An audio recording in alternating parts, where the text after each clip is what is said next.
Have you ever felt like you truly understood yourself, your body, your desires, your identity, and then suddenly, something or someone comes along and flips everything upside down? That's exactly what happened to me. For 38 years, I thought I knew my body inside out. Every inch of it, every feeling it could hold, every limit it had, but life has a funny way of surprising us when we least expect it. One person walked into my world and shattered everything I believed about myself. And no, this isn't just another story, it's a journey of self-discovery, love, and transformation that might just make you rethink your own life. Before she came into the picture, my days were predictable. Wake up, go to work, come home, repeat. My relationships, safe, comfortable, but somehow, incomplete. Deep down, there was always this nagging sense that something was missing. I couldn't put my finger on it. Maybe you've felt it too, a quiet dissatisfaction, a whisper in the back of your mind telling you there's more to explore, more to feel, more to be.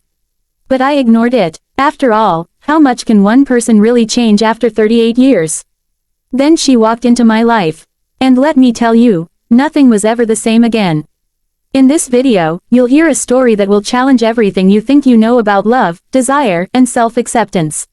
You'll learn how one person can completely transform the way you see yourself, and why embracing the unknown can lead to the most beautiful discoveries. By the end of this video, you might find yourself asking, what am I not seeing in my own life? What parts of myself have I been too afraid to explore? So if you're ready to dive deep into a tale of passion, vulnerability, and growth, one that blends raw honesty with moments of pure inspiration, stick around. Trust me, you won't want to miss where this story goes. Welcome to our channel, where we share stories that spark curiosity, ignite conversations, and inspire change.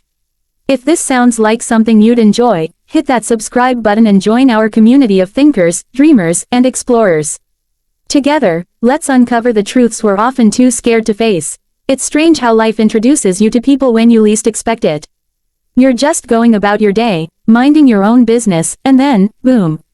Someone walks in, and suddenly the world feels a little brighter, a little sharper, like someone turned up the volume on everything around you. That's what happened to me. I met her at work, or rather, she was transferred to my department. It was one of those mundane Monday mornings where the coffee tasted bitter, the emails piled up faster than I could answer them, and time seemed to drag endlessly.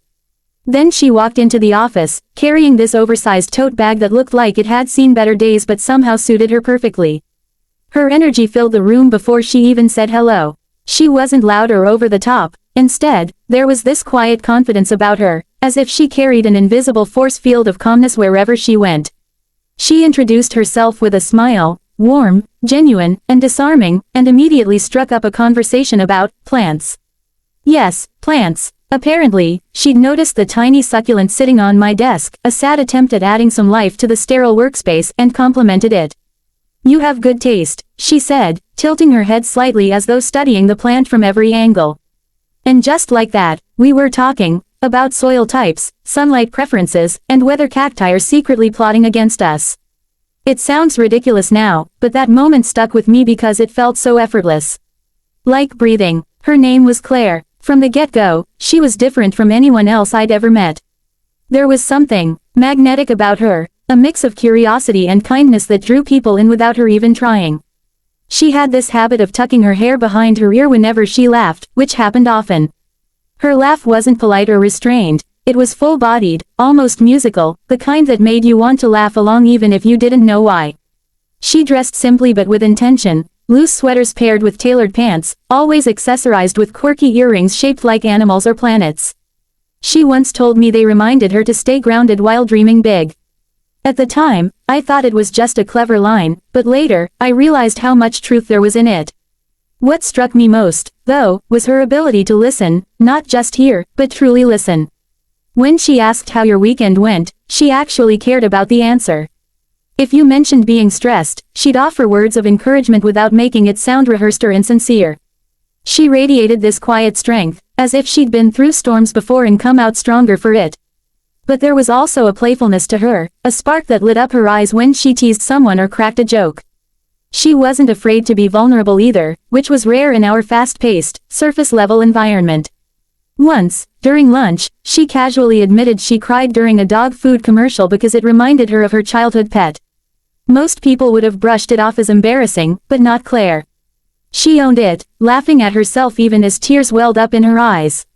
The more I got to know her, the more intrigued I became. She challenged me in ways I hadn't anticipated.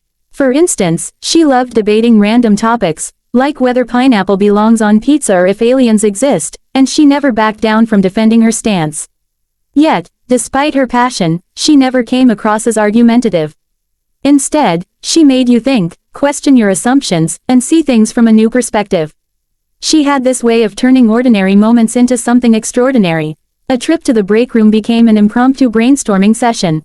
A walk to the parking lot turned into a deep conversation about dreams and regrets. With Claire, nothing felt small or insignificant. At first, I couldn't quite figure her out. Was she this open with everyone, or was there something special about the way she treated me? Part of me wondered if I was reading too much into things, if maybe I was projecting my own insecurities onto her.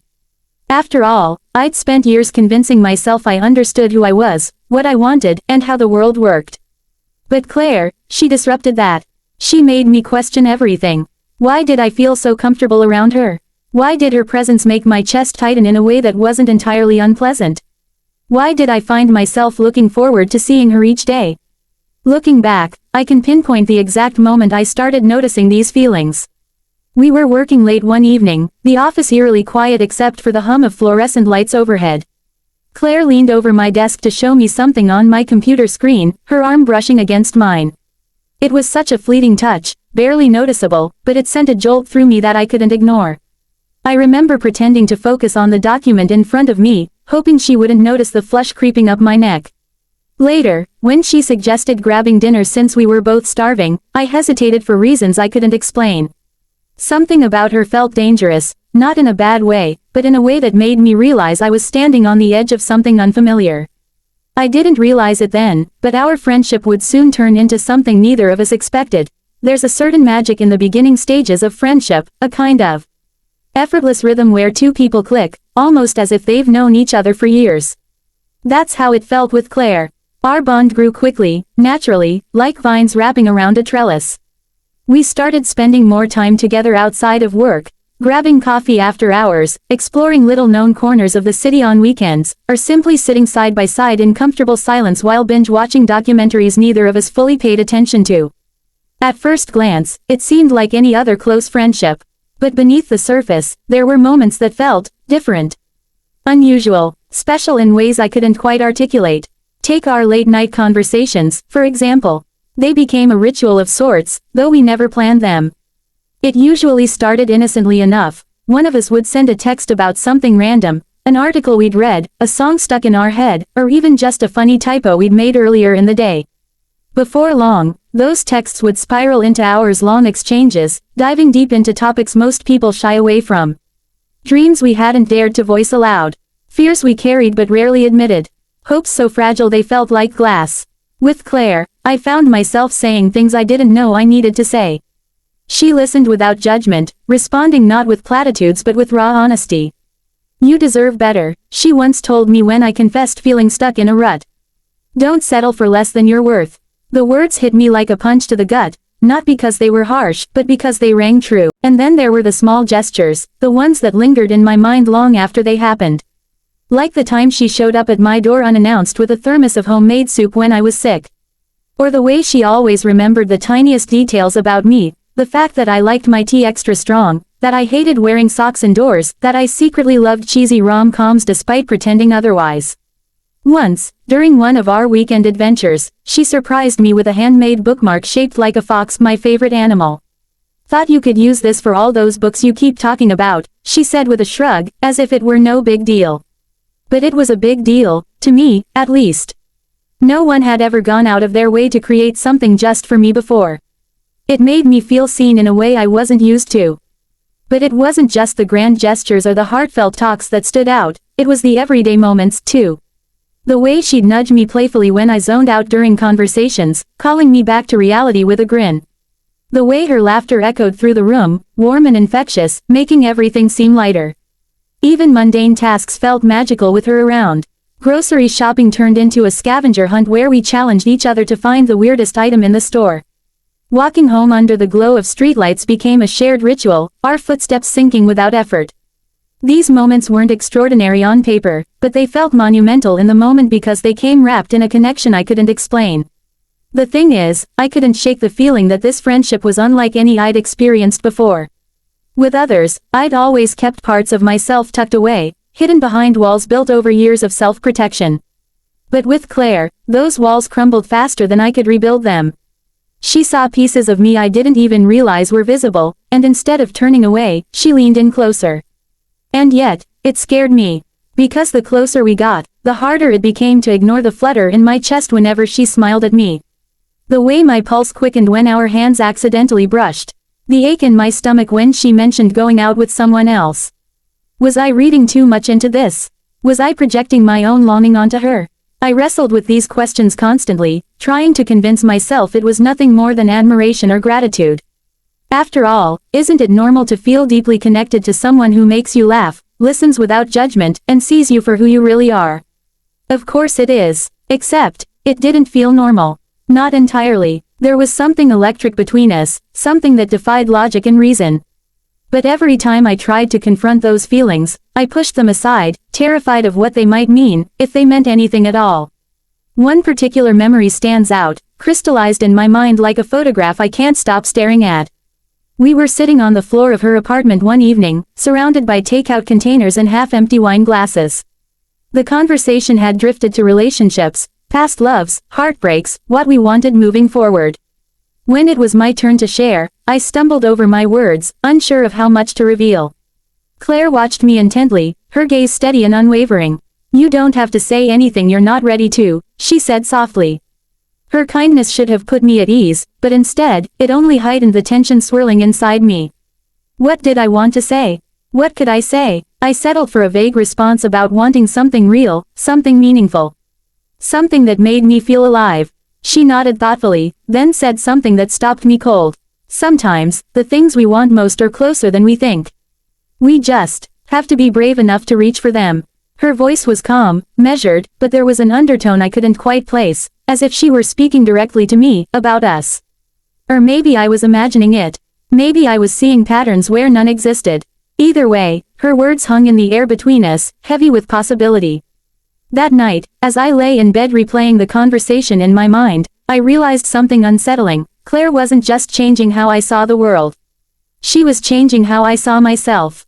All the certainties I'd clung to for 38 years, the boundaries I'd set, the labels I'd accepted, were starting to blur. Who was I, really? And what did I want? For the first time in my life, I didn't have clear answers. One day, she said something that made me question everything I thought I knew, not just about her, but about myself. It's strange how moments of clarity often arrive uninvited, crashing into your life like a storm you didn't see coming.